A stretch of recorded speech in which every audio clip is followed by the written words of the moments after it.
मार्च, अप्रैल और मई, ये 3 मंथ जो हैं इसमें किचन गार्डनिंग का शौक़ रखते हैं हम, तो इस वक्त कौन सी ऐसी सब्जियां हैं जो उगाई जा सकती हैं, आसानी से जल्दी ग्रो करेंगी बगैर किसी बहुत ज़्यादा मेहनत के और बहुत ज़्यादा कोई खाद वगैरह डालने के? कौन कौन सी? एक तो मैडम इनका सोइंग टाइम जो आप सो होंगी वो समर वेजिटेबल्स होंगी, समर वेजिटेबल्स होगी सारी। अच्छा, फरवरी से अप्रैल तक इनको इन 3 महीने में सो किया जा सकता है। अच्छा, फरवरी से अप्रैल तक फरवरी, मार्च, अप्रैल, ठीक है, 3 महीने में इनकी सोइंग टाइम है, इनको किया जा सकता है सो। उसमें हमारे पास फेमस जो है ओकरा है, जिसे भिंडी कहते हैं, भिंडी, हाँ, लेडी फिंगर, ठीक है, भिंडी है, बिटर गोड हो गया, करेला हो गया, हाँ जी, और हमारे पास कद्दू हो गया, टिंडा, तोरी हो गई जी, तोरी, और हमारे पास जो है वो टोमेटोज हैं, चिलीज हैं, और एप्पल गोड जिसे टिंडा आप लोग कहते हैं, टिंडा, तो ये फेमस है।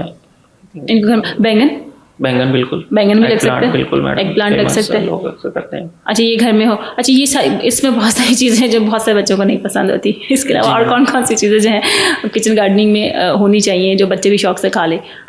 अच्छा, भिंडी तो खा सकते हैं बच्चे, भिंडी तो खा लेते हैं अक्सर। जी मैडम, भिंडी तो खा लेते हैं। और आप क्या चाहती हैं, मतलब किस तरह की, मतलब कॉमन है, अगर आपके माइंड में कोई है तो यही चंद एक पॉइंट आउट करें ना उसके। अच्छा ठीक है, चलिए, ये करेला हो गया, कद्दू हो गया, तोरी होगी, जिस तरह आप वो कह रही हैं, आई थिंक आप उनकी तरफ कर रही हैं, वो जैसे रेडिश और कैरेट और टर्निप, और ये तो विंटर में चली जाती हैं मैडम। अच्छा, रेडिश जो है एक समर में भी होती है, एक रेडिश, वो मैडम हाई टेम्परेचर पे नहीं होती। ये है कि आप थोड़ा उसको लेट कर सकते हो, उसकी कल्टीवेशन को, उनकी उनकी वैराइटीज ऐसी हो सकती है जो हो सकती है, नहीं उसको आप अगर शेड में रख दें, अगर आपने घर में रखा हुआ है वहाँ पे डायरेक्शन से बचाया हुआ है। अच्छा ठीक है, फिर मतलब नहीं हो सकता, मतलब ये जो आपने बता दिए घिया, तोरी, टिंडे, कद्दू, करेले और जो चीज़ें बताई हैं, ये जो आपने बैंगन हो गया, धनिया है आपका, धनिया, हाँ धनिया हो सकता है, धनिया, और आपकी जो है स्पिनच, पालक है, और आपकी जो है क्या कहते हैं उसको, जिसकी लीव्स एंड ग्रीन लीव्स है, वो पुदीना।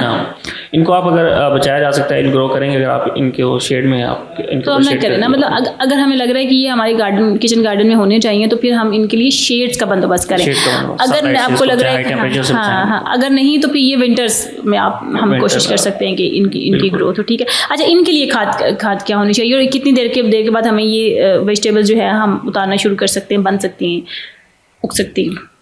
पहले तो मैडम ये इसको सीड शो करना होता है। ठीक है, इन सब के सीड्स होंगे जी? पनीरी किसी की भी नहीं होगी इसमें? पनीरी मैडम मोस्टली जो समर वेजिटेबल्स हैं उनकी जो है वो सीड ही चलता है, ओकरा जो है उसका भी सीड चलता है, और अपना करेला हो गया, इनका भी सीड चलता है। ज़्यादातर जो है ट्रांसप्लांट की जाती है विंटर एनुअल्स, ठीक है, उनको ट्रांसप्लांट किया जाता है, उसमें कैबेज, कॉलीफ्लावर और इस तरह की वो उनमें। ठीक है। अच्छा, ये सारी जो है ये बीज हमें सोक करने हैं फेब से लेके अप्रैल तक। अच्छा ठीक है जी, कर लिए। इनकी कोई खास स्पेस भी होगी, इतनी स्पेस में एक बीज इतनी जी मैडम, क्या ये बताइए? जैसे टोमेटो है, आपको उसको 1.5 से 2 फीट पे रखना पड़ेगा। 1.5 से 2 फीट पे एक पौधा, एक बीज लगा दें आप जी? ठीक है। और लेकिन इसकी ट्रांसप्लांट करें आप, इसको डायरेक्ट सीड सोइंग नहीं होगी, इसकी भी नहीं होगी, चिलीज की भी नहीं होगी, चिलीज को ट्रांसप्लांट करें। ठीक है, इनकी पनीरी बन गई, तो उठा के आप किसी दूसरी जगह पे लगा दें। ठीक है।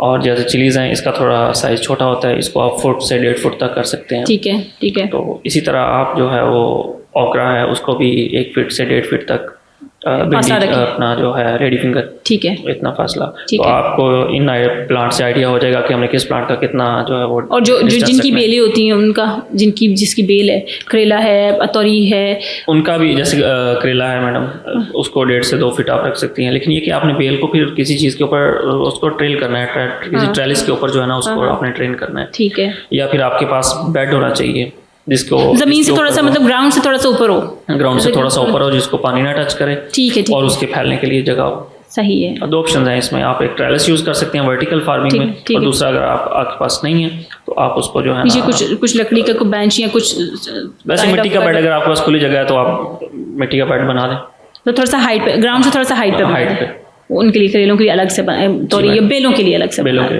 ठीक है। और टमाटर का हो गया, चिलीज का आपने बता दिया, और बैंगन, मतलब आप समझ रहे हैं, आप बता रहे हैं कि हर पौधे का तकरीबन 1.5 से 2 फुट है। मैंने फासला होना चाहिए। इससे अगर आपके माइंड में कोई और है तो आप वो भी पूछ सकते हैं, लेकिन इनसे ये कि जो है हमारी ऑडियंस, उसको आइडिया हो जाएगा कि अगर इस पौधे, ये साइज पे डिपेंड करता है, यानी कि उसको साइज जिस पौधे का है, यानी कि पौधे से पौधे की कैनोपी जो है ना हार्डली टच करनी चाहिए, एरेशन अंदर होती रहनी चाहिए। अच्छा ठीक है, पौधे बहुत घुसे हुए एक दूसरे के अंदर, मतलब एक वो एक घमसान कंजेस्टेड नहीं होने चाहिए, घुसे हुए नहीं होने चाहिए, ऐसा होगा तो एरेशन नहीं होगी। अच्छा सही। वो जो है उनकी रूट्स आपस में कम्पीट करेंगी, उनको प्रॉपर न्यूट्रिशन नहीं मिलेगी, रूट्स की एरेशन नहीं होगी। ठीक है। और उसके जो है ना वो हमारे पेस्ट जो हैं, वो हमारे डिजीजेज हैं, इंसेक्ट्स हैं, उनको छुपने की जगह मिल जाएगी, वो अटैक करेंगे और आपकी जो है ना वो गार्डनिंग खराब होगी। अच्छा, तो इनका पानी देने का क्या तरीका, इनको कितना कितना पानी चाहिए होता है, कब कब चाहिए होता है?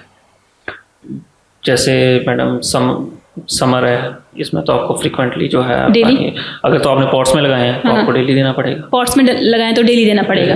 और पानी मॉर्निंग में दें मैडम, इवनिंग में ना दें। इवनिंग में ये होता है कि आप पानी देते हैं, आप लीव्स के ऊपर पानी खड़ा रहता है, वो रात सारी वो खड़ा ही रहता है, फिर तो फिर जो है वो फंगल अटैक और इस तरह का जो है वो।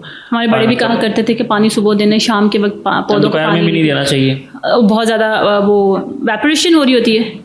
दोपहर में ये होता है मैडम, एक तो पानी की वजह से ह्यूमिडिटी काफ़ी हाई हो जाती है, और हाई ह्यूमिडिटी में कई जो है ना डिजीजेज वो अटैक करती हैं। दूसरा ये कि जो आपके ऊपर पड़े हुए ड्रॉपलेट्स होते हैं ना, वो एज ए लेंस कह लेंगे काम करते हैं। जब वो उनके ऊपर सूरज की रोशनी पड़ती है ना, तो वहाँ पे लीफ जो है स्कॉच कर देता है, लीफ खराब हो जाता है वो। अच्छा अच्छा, सही सही जी। तो इसलिए बेस्ट जो है वो आपको मॉर्निंग में ही मॉर्निंग में पानी में, मतलब सुबह जैसे सूरज तलू हो कुछ 7-8 बजे के दरमियान आप इनको दे दें।